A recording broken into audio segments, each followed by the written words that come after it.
Olá, tá começando mais um Monte Bravo Cast, o podcast da Monte Bravo Corretora.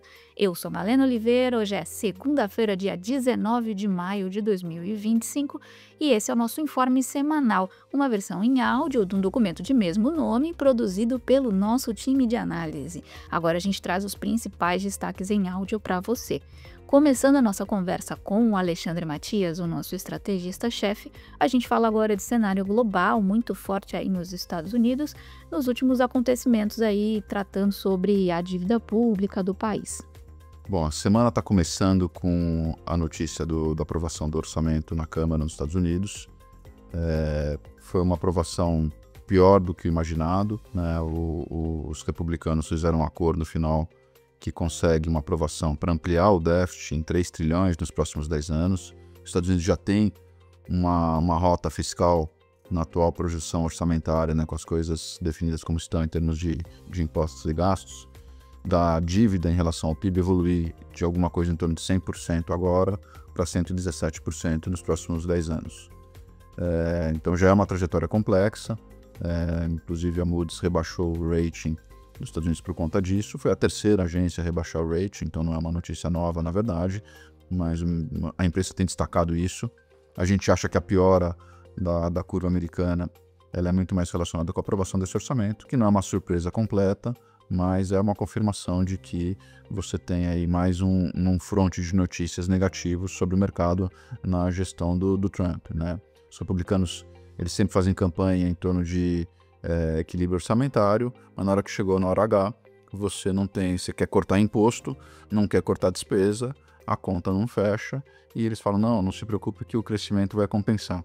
A gente conhece essa história, né? Sempre o crescimento compensa, só que não, né? Na prática, é a dívida que cresce mesmo. A reação da curva de juros dos Estados Unidos essa manhã é ruim, não é terrível, mas é ruim. A curva inteira tá abrindo, né? A expressão que a gente usa para a taxa subindo. Então, a taxa de 2 anos está em 4,02, está subindo só um pouquinho, mas as taxas de 10, 20, 30 anos estão subindo em torno de 8, 9, 10 pontos, né? Então, o 10 anos está em 4,55, é um nível alto, né, para a trajetória recente, e o destaque é o 30 anos passando de 5 pela primeira vez em muitos anos, né? E é uma taxa muito importante para o americano, porque os empréstimos imobiliários são lastreados em dívidas de 20 e 30 anos, as duas estão em torno de 5,05.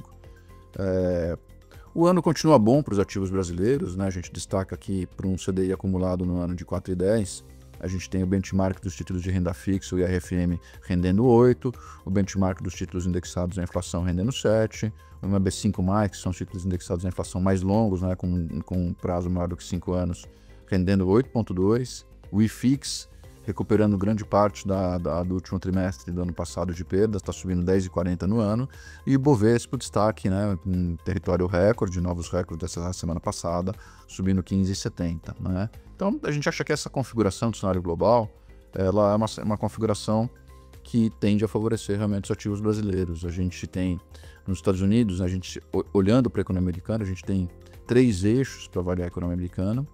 O primeiro eixo é o das tarifas, veio pior que esperado, mas o Trump recuou e vai ficar em torno do esperado, mas com um viés muito negativo pela conduta muito errática, muita incerteza.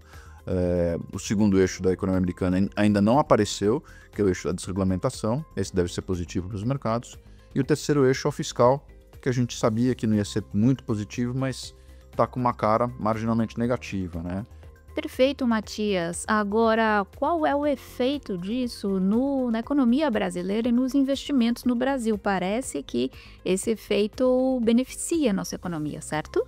Tudo isso somando faz o dólar enfraquecer, e o dólar enfraquecendo, mesmo que tenha uma desaceleração da economia global, que seria ruim para um país como o Brasil, acaba criando um efeito benéfico em termos de fluxo, e o Brasil acabou sendo beneficiado, mesmo como nossa situação aqui continua tão ruim quanto antes, se não pior, né? A gente tem uma dívida explosiva, a dívida PIB do Brasil está dando saltos a cada ano de 3, 4 pontos percentuais, isso não é normal, é inaceitável, inadmissível, é uma trajetória realmente explosiva, mas o mercado tem pronto que isso vai ser resolvido em 2027, ou não vai ser resolvido, mas é um problema para 2027. Então o mercado já encaçapou esse risco, trabalha com esse risco em nível elevado, mas agora reage mais às notícias marginais, e a notícia mais relevante realmente é um fluxo que vem vindo para a renda fixa Brasil.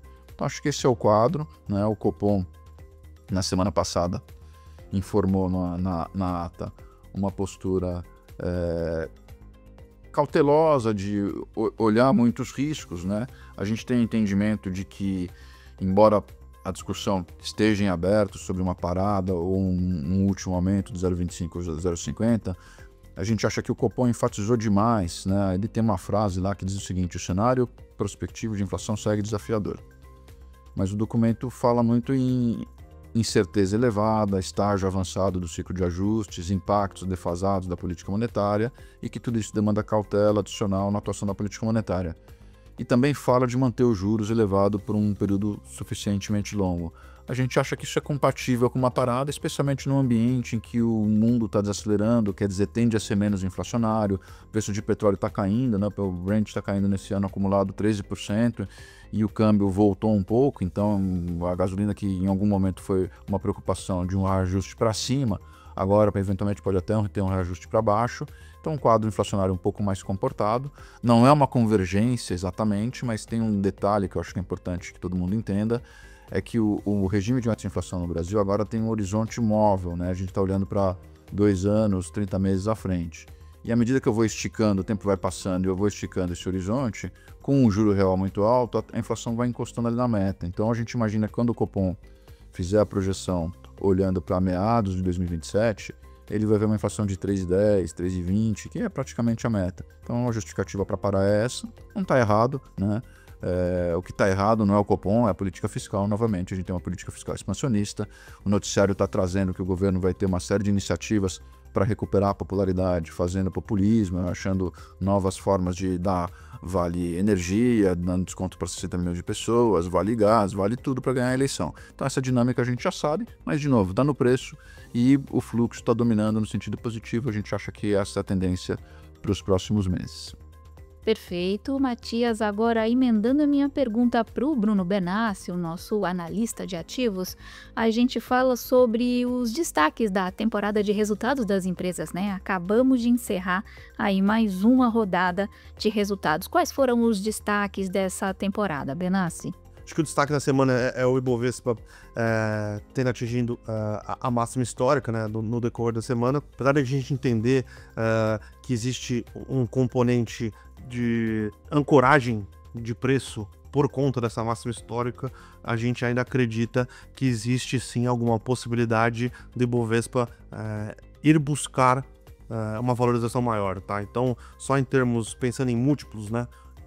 O Ibovespa da máxima histórica de hoje, ele é muito mais barato do que o Ibovespa da última máxima histórica, tá? Então, o lucro das empresas cresceram desde que o Ibovespa atingiu a máxima histórica da última vez. Então, a gente entende que existe sim uma ancoragem, porém esta ancoragem é muito mais psicológica do que pensando em questões financeiras, tá? Então, o lucro das empresas cresceram, a gente vai entrar muito provavelmente num ciclo de relaxamento monetário, o que deveria possibilitar o Ibovespa negociar em múltiplos um pouco mais altos. Então é por isso que a gente entende essa ancoragem, porém é por isso que a gente tem, a gente até revisou o nosso target de Ibovespa agora para 150 mil pontos, e a gente imagina que o Ibovespa deva convergir para negociar mais perto desses 150 mil pontos, que é exatamente o mesmo múltiplo ou um múltiplo parecido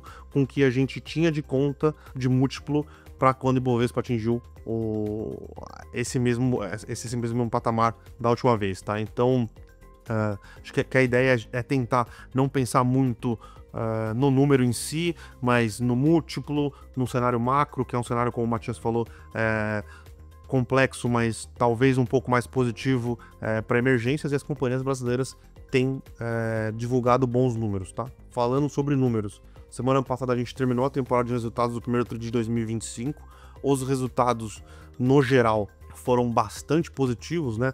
Então, a gente teve bons números sendo divulgados pelo Bradesco, bons números sendo divulgados pelo próprio Itaú, bons números divulgados por diversas empresas que atuam mais na parte de domésticos, né? Os cíclicos domésticos, lojas Renner, a Vivara, a própria Asas. A gente teve bons números da Direcional, bons números da Cury. Então, esses segmentos que são um pouco mais sensíveis a juros e que a gente pensou que a atividade, como o juros estava mais alto, estariam batendo na atividade e estariam impactando o resultado das companhias, foram bastante positivos, né? E aí a gente tem, obviamente, alguns destaques negativos, né? Mas acho que ou os destaques negativos vêm num cenário macro, preço de commodities, ou a própria questão do dólar, né? Então a gente teve um resultado mais ou menos ou ligeiramente ruim da própria Vale, da própria Suzano, mas muito mais pelo macro do que pelo micro da companhia.